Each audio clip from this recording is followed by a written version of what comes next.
Now, before we go any further, I need to explain something about the rim itself. Most bike rims have the spoke holes offset from one another. They're quite clearly offset to the right and the left and the right and the left. You can see it a lot more clearly looking inside the rim how they're offset one way or the other. And that's the way they go to the hub flange. We see these holes when the rim's laying on the bench as top and bottom holes rather than left and right holes. So this is a top hole, this is a bottom hole, top hole, bottom hole, top hole, etc. all the way around the rim. We start with the rim with the valve hole facing towards us, and we set up the spokes within the rim. Doesn't really matter what it looks like when we start, and what we're looking at here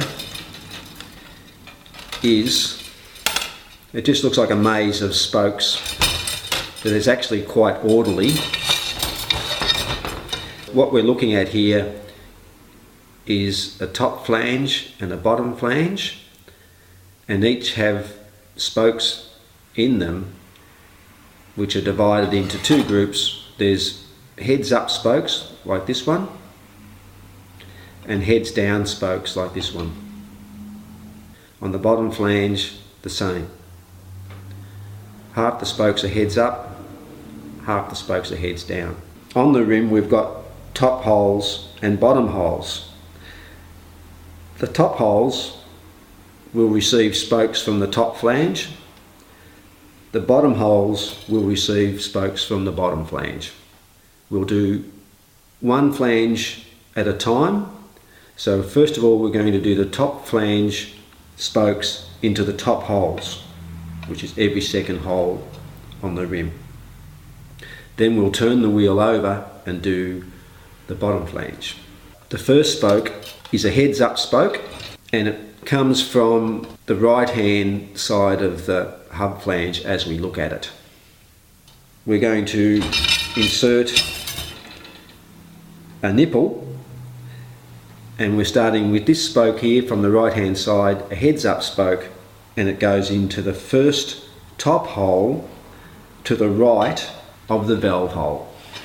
We need to lubricate each nipple onto the spoke thread so that we can get sufficient tension onto the spoke when we go to true it up. If we don't lubricate the nipples, the nipple will bind up on the spoke thread before we've got sufficient tension on it.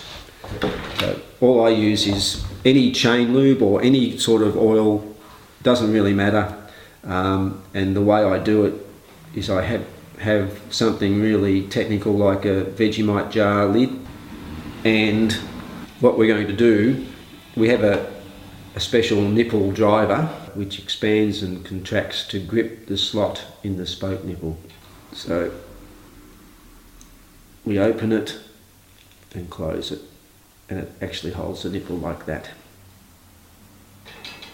All we're going to do is just dip the end of the nipple in the oil. It's just like it puts a drop of oil on the end of the nipple with the surface tension from that pool there. Put the nipple through, and we just screw it on a few turns, just enough to hold it, and then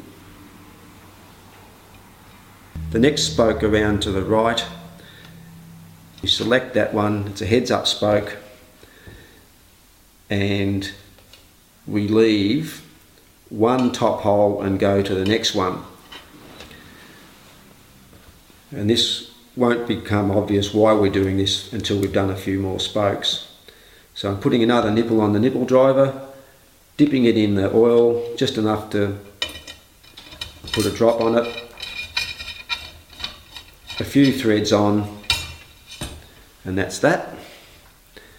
We go around to the next heads up spoke on the top flange. We leave one top hole and go to the next. So we're actually leaving 3 holes in the rim before we put another nipple in, but it's every second top hole we're filling.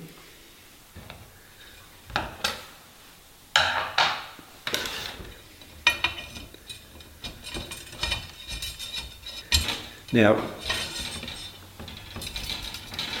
we actually start turning this around towards us. We sit in the same place, keep turning the rim and the hub around towards us. We pick up the next heads up spoke and leave a top hole and go to the next one. We very soon start establishing some sort of pattern of what we're doing. We're selecting each heads up spoke and going to every second top hole on the rim. Threading on just a few turns. We've laced the first 9 spokes of the 36 into the rim. So a quarter of the spokes have been done, and the pattern will start to emerge. So you can see we've got back to the valve hole, and now we have to lace the other 9 spokes from the top flange into the other 9 remaining top holes in the rim. What we need to do now is, we've decided on this spoke length using a cross 3 pattern, and you can see that the spokes that we've already put in are coming out on a tangent from the hub flange. We've got this star pattern emerging with the spokes already, and these remaining heads down spokes have now to be laced into the top holes on the rim. Now we're going to cross over 3 spokes each time. You can see that we're going to cross over 1, 2, 3 spokes, but we actually have to go under one of these spokes to establish the correct lacing pattern. So what we do, we go over 2 and we just put a gentle bend in the spoke like that,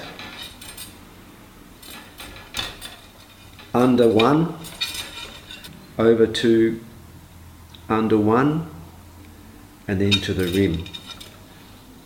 And this is why a lot of people call a cross, some people call it a cross 3, some people call it over 2, under 1. It's exactly the same thing. You always go under the last spoke. So what we need to do now is just, once we get that first one done,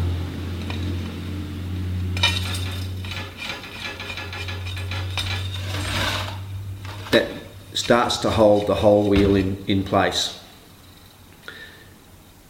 Select the next heads down spoke, over 2, under 1,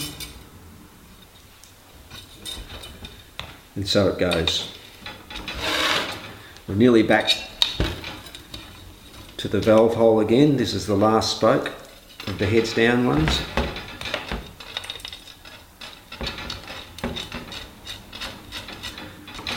And there we have the first side of the wheel done.